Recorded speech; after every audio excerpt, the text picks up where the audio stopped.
For a single lane bridge the minimum with should be. Single lane bridge के लिए minimum चौड़ाई कितनी होनी चाहिए? तो ऑप्शन है 1.2 metre, 3 metre, 3.8 metre, 5.5 metre.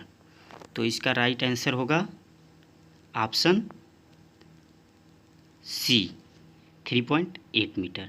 3.8 metre होना चाहिए minimum width of single lane bridge की।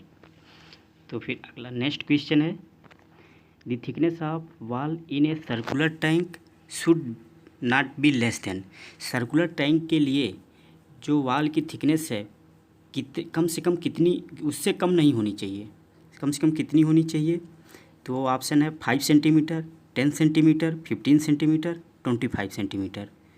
तो इसका राइट ऑप्शन है 15 सेंटीमीटर। 15 सेंटीमीटर से कम नहीं होना चाहिए। The maximum number of steps in a flight of a staircase should be.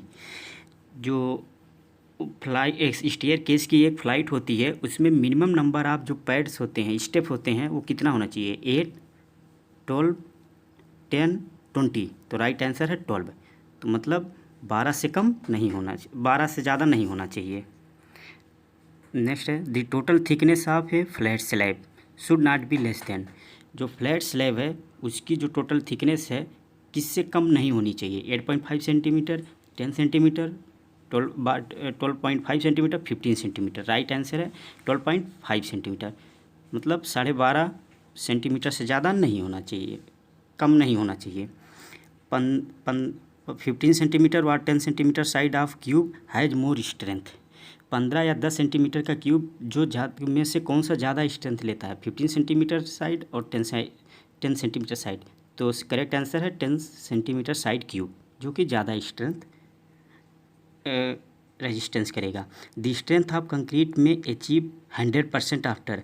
जो कंक्रीट की स्ट्रेंथ है वो 100% कब वो ग्रहण कर लेता है? 21 दिन में, 8 दिन में, 1 साल में, 3 साल में। राइट आंसर है 3 साल। 3 साल में वो 100% स्ट्रेंथ ग्रहण कर लेता है concrete. Light weight concrete is used for. जो लाइट वेट कंक्रीट हो किसके लिए यूज किया जाता है? ऑप्शन है water tanks, heat resistance, air conditioning building, non load bearing walls. तो इसका ऑप्शन डी सही करेक्ट है, नॉन लोड बियरिंग वॉल के लिए यूज किया जाता है। नेक्स्ट है, the ratio of strength of cement concrete at 3 months to the 28 days of curing. जो सीमेंट कंक्रीट की रेशियो है 3 और 28 दिन का कितना होगा? 1.15, 1.3, 1, 0.75। तो राइट आंसर है 1.15।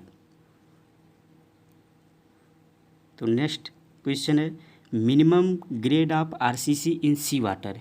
जो समुद्र का जल होता है उसमें आरसीसी का मिनिमम ग्रेड कितना होना चाहिए? किससे कम हम यूज नहीं कर सकते? 15, M15, M20, M30, M40। तो राइट ऑप्शन है M30। मतलब M30 ग्रेड से कम का कंक्रीट यूज सी वाटर वर्क में नहीं करते हैं। इन 2 slab the torsion steel is provided eight. जो 2 स्लैब होती है तो उसमें जो टॉर्जन स्टील हो कहाँ प्रोवाइड किया जाता है? टॉप पर, बॉटम पर, टॉप एंड बॉटम पर, मिडिल सरफेस पर। तो राइट आंसर है इसमें टॉप एंड बॉटम दोनों पर।